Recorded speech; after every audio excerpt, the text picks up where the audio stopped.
Hey everyone, it is Edie Sellers from Gamehounds. I'm here with SteveO'PissBoy. Where'd it gone? Hi there, guys. SteveO'PissBoy, who I've now dubbed you. That's fine with me. Whatever works.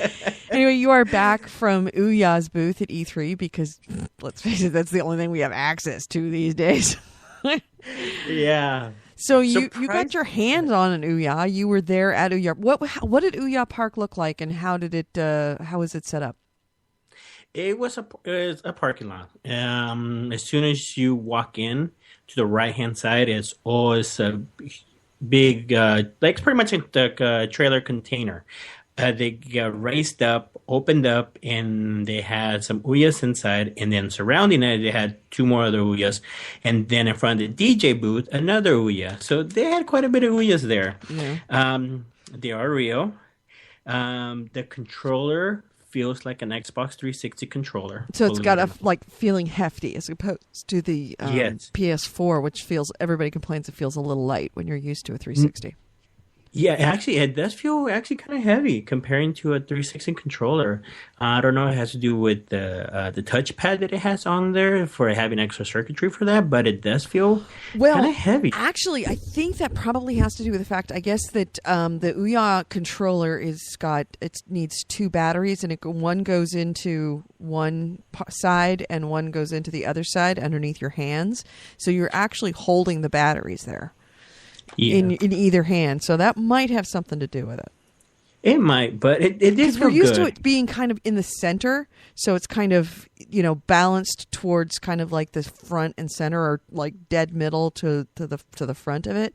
And this is actually weighted probably back in your hand. Did you get that? Is that what it felt like, or did it just feel like overall just totally heavier?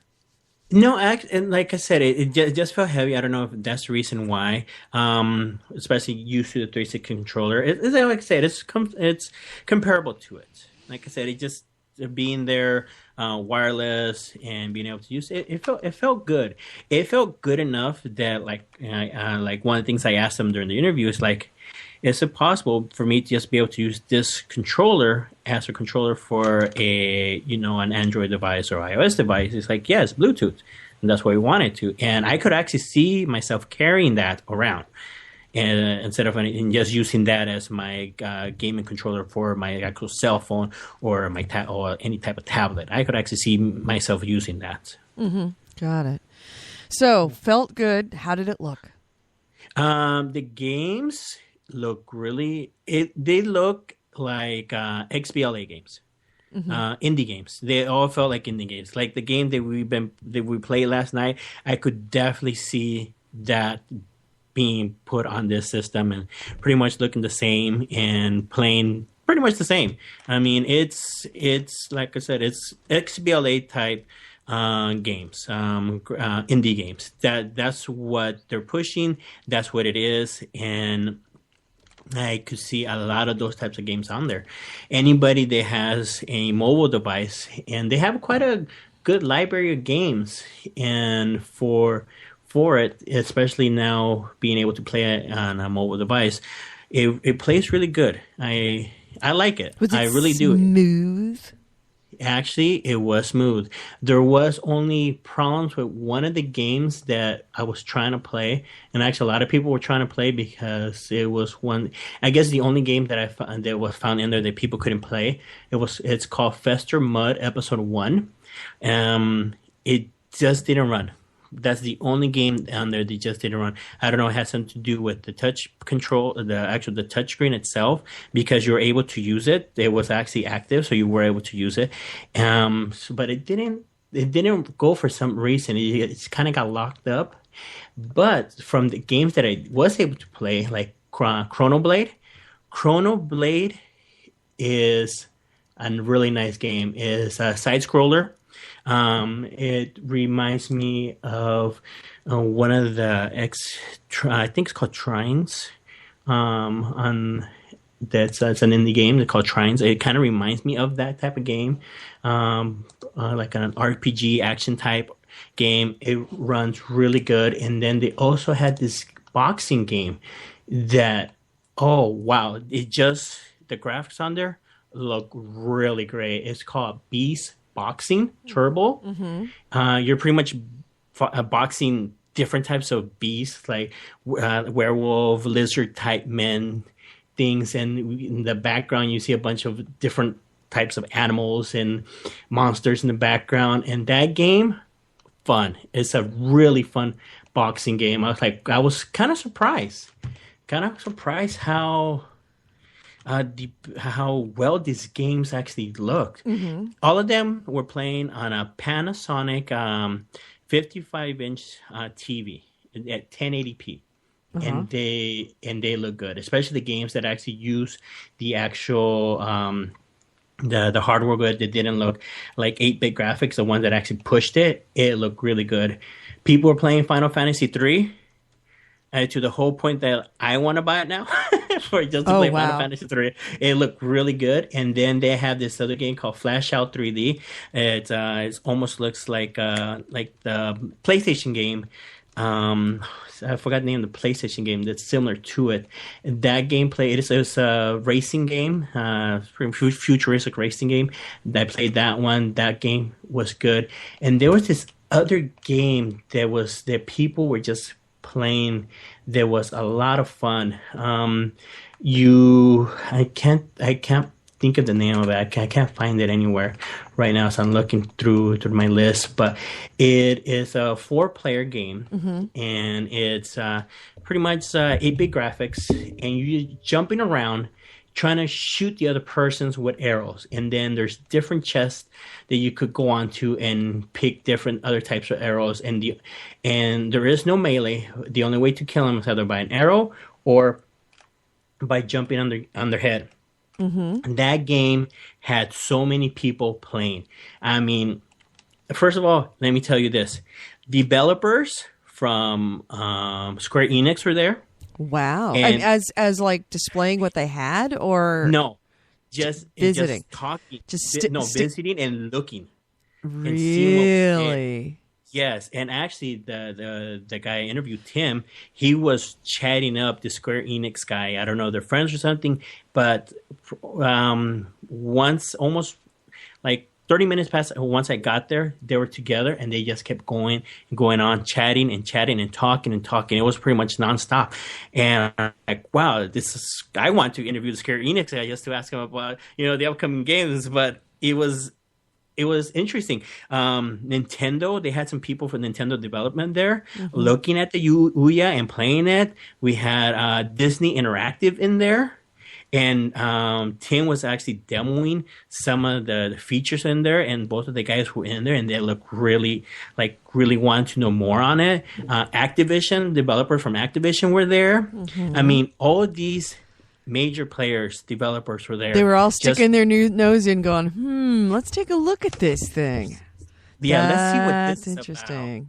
Yeah, and the reason how you could tell on their name tags and stuff, they all have like a purple strip on the bottom, right. So the developers. So I just kept looking, trying to see which other developer I could look at. But yeah, it was interesting. It was just the support that they're going for, that they're getting. It's kind of amazing for something that, like I said, it was new. Nothing has seen this before. Well, I think that actually doesn't surprise me, because it is new. It's something they've never seen before.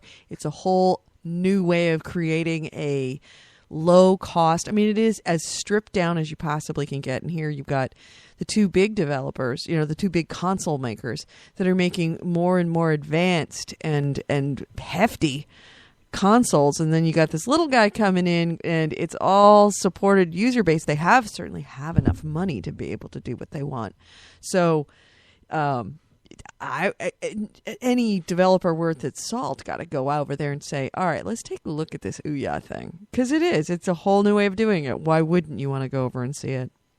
That's what E3 is all about, is getting things into people's hands and, cross-pollinating. That's kind of what E3 is. Yeah, and I was actually talking to some of the guys there. They were kind of explaining to the players in there what Ouya is about, and I got to talk to them. They're a little bit shy. They kind of didn't want to get on a live podcast or anything. So I was able to pick their brains. I was able to ask them what were the senses, what were the players coming out with. A lot of players that were there didn't even know what it was. Actually, a lot of people there didn't know what it was. They're like, "What is this?" It was a console, and they're like PS3 and 360, and they want to know more about the graphics. They want to know what it could do. Like Tim said, it's something new. It's something growing. That's it's interesting much, that they didn't know what it was, which means that Ouya doesn't have the market penetration that they we all know what it is. We've been talking about it for a year, but still, it's not quite out into the mainstream gamers, because we're kind of super gamers in that way, that it's not out in the mainstream where people walking down the street will be like, oh, I've heard of this. That's interesting. And they positioned themselves in a good spot because they were right in front of a bus stop. So every so often people would get off the bus and actually go in there and actually trying to figure out what is this. Right. And we're talking for all walks of life, just going in there. What is this? What's going on here? And it was a really good turnout. It was once the doors closed to the E3, it was around past 5 o'clock, close to 6. That place got packed. Oh yeah, because everybody left. Because when you're at E3, you don't have time to do anything, and it's like at the end, oh well, they're open for another hour. Let's go. Yeah, and just more people kept coming and coming, right? And I was like just looking at it, and at one time the line, one of the pictures actually I probably didn't have a picture up there. There's like a little step, the little stairs you have to climb up there to actually play some of the games, and there was people just waiting there in the bottom, just wanting to get their hands on one of them, just to see what it was about. So yeah, it was really nice. I mean, what does the box itself look like? I mean, obviously we know what it looks like, but how big is it? And were you able to pick one of the boxes up? I posted some pictures up there already on the Facebook site. Okay, that would be under GameHounds / Facebook / the GameHounds. The GameHounds.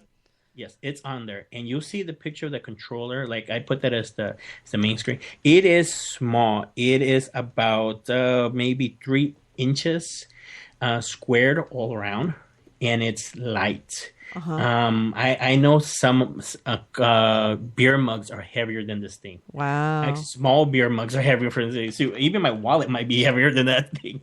I mean, it is small, it is light, and it's just 2 cables hooked up, power and the HDMI. That's it. That's the only 2 things you need, and you're up and running. And yeah, everything's in there. They already have some apps in there. They have a web browser in there, so you're able to surf the internet. Oh, there's a web browser. Okay. Yeah. Yes. And here's the thing. You know how it was when I was asking him about the being able to play Android games on there, and he kind of said they kind of want to go the route. But the way I'm looking at it, since it already has the browser in there, you will probably be able to download from the browser itself onto the Ouya and be able to play Android games on there. I have a feeling you'll probably be able to. Remember, it's a full open source system. Right. So anything, they're capable of anything. Right. I did talk to one of the people who actually does the software side of it, and I was asking him, what are you looking to do with this? I noticed that it does not have online multiplayer, but I asked him, because I told him, some of these games I would love to play with my friends. So none of the games have online multiplayer? Not at this time. Okay. But talk to him. He said we already are looking into that. That's one of the things that they gather from there, and they're going to be working on it. Right now, what they want to concentrate is releasing it out first. They want that out, and then it's going to grow. The software side is going to grow. The firmware is going to grow. They're going to talk to him. We talked about the online multiplayer, and also being able to have your own Ouya account and have your own like a little avatar type account where you actually get to have friends list and get friends that way. All of that was in the talk. That's something that they're looking into to do this. But everything's all in the future. Nothing that's right now, but that's something they're looking into do. Even to the whole point, I asked them. A lot of these games are just for home, like 4-player for 4-player party, just at home. But I say, well, is it possible you guys will be able to port these games for online? And he said, we haven't talked about it, but thinking about it right now, it's possible they will be able to do that. Nice. The way how the system is designed, we should be able to do that. And but yeah, I mean, I'm pretty excited about it right now. I went in there kind of skeptical because of I started to read some of the reviews and what people were talking about the processor and on it. But in actuality, what it is, it has a lot of growth. Mm-hmm. It has so much growth.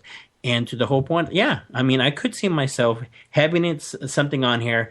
If I don't want to get on any type of console, even my computer, turn it on, putting something in, playing it simple, a couple minutes, or having somebody else with me playing it side side and just playing it. I could honestly see that. And yeah, I mean, I'm pretty excited about it. That's cool. Yeah, a lot of the softwares, apps, like they have TuneIn, like they talked about. You're able to hear music on there. They have Twitch TV on there. Hello, Microsoft. They got, they have Twitch. It's like, so yeah. I mean, they're.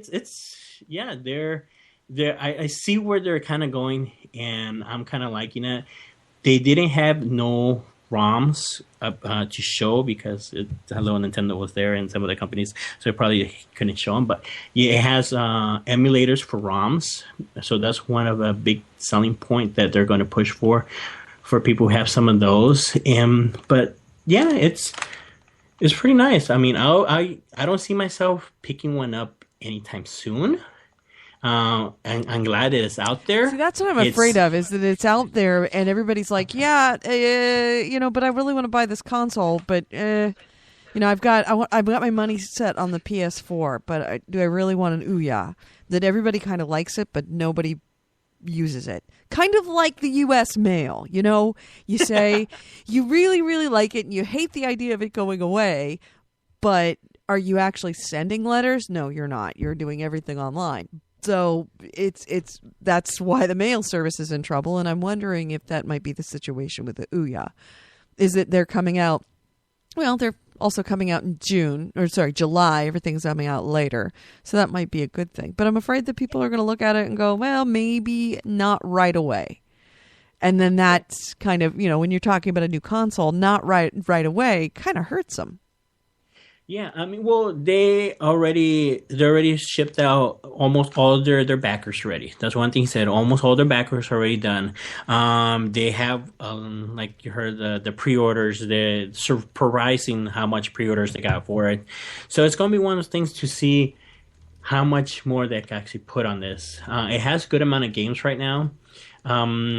A lot of the games I haven't played on my Android device, so that's a really neat thing that they have this console to actually play them in. And I would say from the games that I played, there's a good 6 games that I would actually sit down and play on a regular basis. So let's see what happens. I really want to see what happens. I want to see how this evolves, because it's going to evolve. That's one thing that you can't really foresee right now, but it's going to evolve, and let's see how does it evolve into. Right. Yeah. Yep. Well, I'm excited, and thank you so much for going out there to Ouya and putting your hands on stuff. Do you feel a craving like you want to play it now? That's always a good sign to me. Yeah, actually, I do. I really want to. I want to play the boxing game again. The boxing game was fun. The boxing game was fun. The and you don't remember the name? Oh, the boxing one, yeah. The boxing game that I played is called, actually it's right here, Beast Boxing Turbo. Mm-hmm. It's really fun. I mean, it looks beautiful, and like Goldie says, it's smooth. It's like smooth fighting game. Okay. And the other one that the game that I would actually sit down and kind of play through the whole thing straight would probably be Chrono Blade. It's my type of game. So yeah, that's another big game right there that I like. And there's a simplified soccer game on there that's also fun. Let me see if I could get the name of it again. Yeah, but that game, it's almost like the avatars from Microsoft, the Microsoft avatars playing soccer. Oh, That's what. Yeah. So it's like I was like, ooh, that's neat. They look like almost like my avatar. Yeah. And that almost like the Goldie's avatar right there. And I can't find the name of it right now. Yeah, but that game, that's another smooth game that they have right now that I wouldn't mind playing. And it's called Strike Soccer Euro. So yeah, I mean, like I said, I want to. I believe it or not, I kind of want one. Okay, then that means that they were successful. If you're at the stage where you kind of want one, then that means it worked. For $100, it's like $100. The Wii, the regular Wii, at one point was selling for $100. I mean, and this just has a good amount of games that I'm kind of interested. I didn't play through all of them because there are so many of them. But yeah, I'm kind of... You're into it, huh? I'm kind of in it. Cool. Yeah, I'm pretty much am. Cool. All right, well, there you go. There's our impressions of the Ouya. It looks like I guess that would be a $99 check. You would say it's $1? You mean $99.99? Yeah. I want to say $100 check. Is it $100? You know something? It's... If you were just to pay, like, from all the games they have on there, well, that's one of the things we didn't talk about was the price points on the games. But I also like the fact that 72 hours from submitting a game to go on there. Yeah. How crazy is that? Yeah, that is good. But I'm a little afraid that when you get that much, that you have just the potential of it being a crap show, full of crap. Well, like any other type of stores, hello, you guys have Buck Chuck on for XBLA, but right. Yeah, I mean, there is some games on there that I could see to be really good. I could see a lot of good ports to it, so I would actually, for $100, I would get one. Okay. I kind of would get one. All right, so it is $100. Good to know. Yeah. All right, well, let me get out of this here where I am, and I need to go back to the Spreaker form. There we go. All right, so thanks so much for listening. This was our impressions, or SteveO'PissBoy's impressions of the Ouya at E3 2013. Sorry. So again, if you ever want to hear from us, I know that if you're missing episode 8, there's a reason I mistakenly erased it earlier today. Episode 8 for the Game Hounds Happy Endings will be back up in just a little bit. We're really sorry about that. It was just one of those, you click things too fast and next thing you know, you've deleted stuff. Lucky me. So, Steve, thanks again for going out there and doing that. But I'm glad you had a good time. Yeah, thank you so much, Edie. All right, talk to you guys later. Bye. Okay, bye.